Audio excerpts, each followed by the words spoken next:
Assalamualaikum viewer, again we are here. You know very well about me. I'm your assistant student बैठे में उनका introduction कर लेते हैं. B1 UKVI जनरल के हैं तीनों ये भी. आपका नाम? Ali Murad. My name is Ali Murad. Where are you from? I come from Rahim Yarkhan. He is also from Reem. तो हमारे बहुत स्टूडेंट आउट सिटी से भी हैं. सेकंड कौन है जी बैठा हुआ?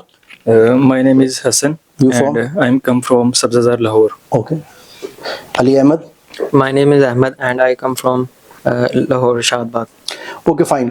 तो जो ये क्वेश्चन मुझसे पूछ रहे थे 5 बैंड रिक्वायर्ड था और माशाल्लाह इनका ओवरऑल 6 बैंड आ गया है. तो 6 या 6.5 आफ्टर ग्रेजुएशन समथिंग ये चल जाएगा.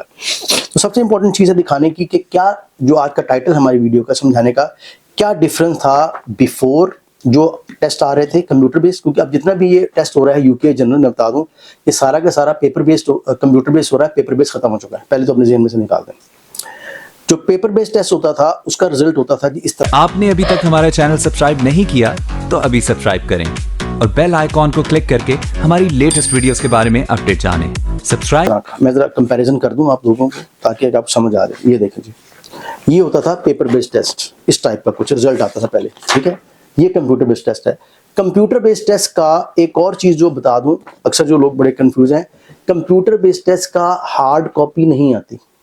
कंप्यूटर बेस्ड टेस्ट जो होता है जिस ईमेल के थ्रू हमने भेजा होता है उसका रजिस्ट्रेशन भेजी होती है उसी पे उसका एक पीडीएफ फाइल आती है. उसको हम डाउनलोड कर लेते हैं और वो जब डाउनलोड करेंगे तो इस शेप में वो आ जाएगा. जो पहला रिजल्ट था वो हार्ड कॉपी में आया करता था. समझे आप लोग बात. तो ये लोग बहुत बड़ी कंफ्यूजन अक्सर कॉल आती है सर हमारा रिजल्ट ही नहीं आया. रिजल्ट आएगा जरूर लेकिन जो गिवन ईमेल होगा उस पे आएगा और वहां से आप डाउनलोड करके उस फाइल को उसका प्रिंट आउट ले सकते हैं आप. क्योंकि वो कहते हैं कि अब जो है क्योंकि कंप्यूटर बेस है और वो जल्दी उसको देना चाहते हैं तो 1 से 2 दिन लग जाते हैं. वहां से टीसीएस होगा आएगा तो वो चीज़ उन्होंने खत्म कर दी. Just send you on the email. एक तो टाइम सेविंग हो गया क्योंकि 3 दिन में रिजल्ट है इसका. हर 10 दिन बाद ऑलमोस्ट पेपर है जी. यूकेवीआई स्पेशली बात करूँ एकेडमिक जनरल दोनों का और 2 से 3 दिन में रिजल्ट है. अच्छा यहाँ तक बात समझ आपको आ गई. जो पहला रिजल्ट आता था तो इस टाइप का होता था. अब जो रिजल्ट आ रहा है इस टाइप का है. अब सुन लीजिए फर्क क्या है. जो पहला रिजल्ट आता था यहाँ मेंशन नहीं होता था कि बंदे ने B1 अचीव किया है कि नहीं. जो सबसे बड़ी कंफ्यूजन थी ये ओवरऑल लिखा था B1 यहाँ पे बस साइड के ऊपर. अब ऐसे इस केस में इस मीन्स का अगर आप प्रीवियस रिकॉर्ड देखें तो यहाँ पे B1 तो लिखा हुआ है लेकिन यहाँ पे रीडिंग में क्योंकि 3.5 था तो वो लेस देन 4 बैंड हो किसी में मॉड्यूल में तो आप B1 के लिए क्वालिफाई नहीं करते. तो स्टूडेंट का मसला ये था वो कंफ्यूज होते थे कि सर यहाँ तो B1 लिखा हुआ है. अब स्टूडेंट चूंकि B1 लिखा हुआ है इस बेस के ऊपर उन्होंने अप्लाई कर दिया अपना केस. कॉस्ट लेटर जो होता है अब ये कॉस्ट लेटर होता है वो भी दिखाता हूँ मैं आपको. अक्सर लोगों को नहीं पता कॉस्ट लेटर क्या होता है. जो कंपनी से आपका लेटर निकलता है जॉब लेटर उसे कहते हैं जी कॉस्ट लेटर. ठीक है जी. अब लेट से इसे कहते हैं कॉस्ट लेटर. ठीक है COS. ये देख सकते हैं आप. ये बाकी भी सारे निकले हैं कॉस्ट लेटर तो आप देख सकते हैं ये कॉस्ट लेटर्स हैं जी. अच्छा जी. तो अब क्या हुआ कि इन्होंने B1 आ गया और इन्होंने अप्लाई कर दिया. अब वो जो कॉस्ट लेटर निकला हुआ था वो भी ज़ाया हुआ. उसके पैसे भी लगे थे वो भी ज़ाया हुए. ठीक है जी. VFS ग्रेड भी ले ली उसके पैसे भी ज़ाया हुए. हमने इन्हें समझाया था कि भाई जिस क्योंकि कंप्यूटर बेस में फायदा था कि अगर आप रीडिंग फेल होते हैं जो 1 स्किल रेटिंग आ गया तो आप उसी का बैंड का यानी कि उसी मॉड्यूल का पेपर देंगे और आपके बैंड बेटर हो जाएंगे तो you get the total B1. अब यहाँ फिर B1 है.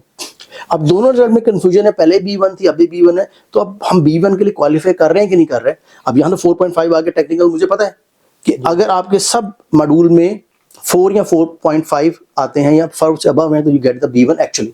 लेकिन इसमें कंफ्यूजन थी. अब क्या हुआ अब जो नए रिजल्ट आ रहे हैं जैसे ये रिजल्ट आ रहा है तो उन्होंने जो अच्छी बात की है हमने रिक्वेस्ट की कि यार इसको मसला को खत्म करें. तो बहुत बड़ी कंफ्यूजन है. अब उन्होंने क्या किया अबव और बिलो लिखना शुरू कर दिया. यहाँ पे एक स्टूडेंट है इनका देखें कंपैरिजन के तौर पर दिखा रहा हूँ आपको. ये देखें यहाँ पे देखें यहाँ पे इनका लिखा हुआ है B1 अचीव हो गया.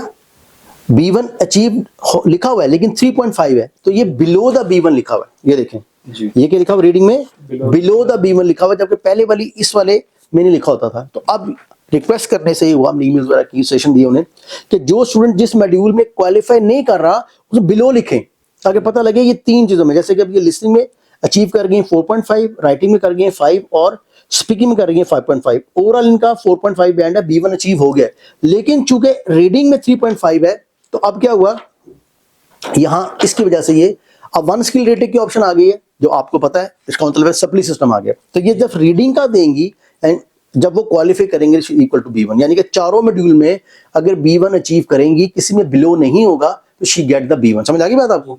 ये बहुत बड़ी कंफ्यूजन थी जो मैं आज क्लियर कर रहा हूँ. हमारे जितने भी यूट्यूब व्यूअर देखने वाले हैं वो अक्सर मुझसे क्वेश्चन कर रहे थे सर कि B1 मेरा तो आ गया है मैं अचीवेबल हूँ कि नहीं.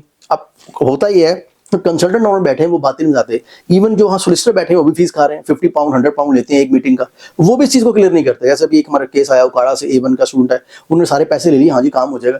उन्होंने कहा जी हाँ अब कितनी देर लगेगी प्रोसेस में, जी प्रोसेस हो रहा है। अब पता लगा छोटा सा केस है जी, आइल्स का टेस्ट करके आ जाए। इससे पहले केस हुआ हमारे पास B1 UK वर्क वीज़ा के हवाले से, वो हस्बैंड वाइफ से 90 लाख उन्होंने पे कर दिए कि हम कब जाएंगे जी कंसल्ट कर दिए, 3 माह में चले जाएंगे आप। उन्होंने कहा ठीक है जी, और जब 15 दिन रह गए उन्होंने कहा जी पॉलिसी चेंज हो गई, आइट्स जरूरी हो गया, मस्ट हो गया, तो आप सारे इमरान के पास चले जाएं ले आएं। वो मेरे भागे भागे आके सर वो आइट्स का पेपर है कैसे, मैंने कहा भाई ये आइट्स का पेपर लिसनिंग स्पीकिंग रीडिंग है, चारों मॉड्यूल आपको बैठ के करने पड़ेंगे। और वो लोग जिन्होंने 2 नंबर तरीके से बनवा लिया, तो याद रखें जब भी कोई 4G केस बनाएंगे, इसी वजह से मैंने पहले भी कहा था उसमें और टेस्ट भी थे, लैंग्वेज टेस्ट भी था, PTE भी था, ऑक्सफोर्ड एक टेस्ट आया था। तो मेरे पास कुछ केसेस आए जनाब, लेट से उन्होंने ऑक्सफोर्ड के अंदर 6 बैंड लिए में और स्पीकिंग आती नहीं है, तो मैंने कहा इसी वजह से मैं कह रहा था कि इंटरव्यू कॉल आएंगे, और अब इंटरव्यू कॉल आने शुरू हो गई हैं। आप शेफ के जा रहे हैं तो आपको इंटरव्यू कॉल, आपको प्रोफेशनल रेलिवेंट आएगी। आप NHS में जाते हैं, नेशनल सर्विस में जा रहे हैं, उससे रेलिवेंट कॉल आएगी। आप लेट से कंस्ट्रक्शन में जा रहे हैं तो आपको उससे रेलिवेंट कॉल आएगी, दे विल कॉल यू।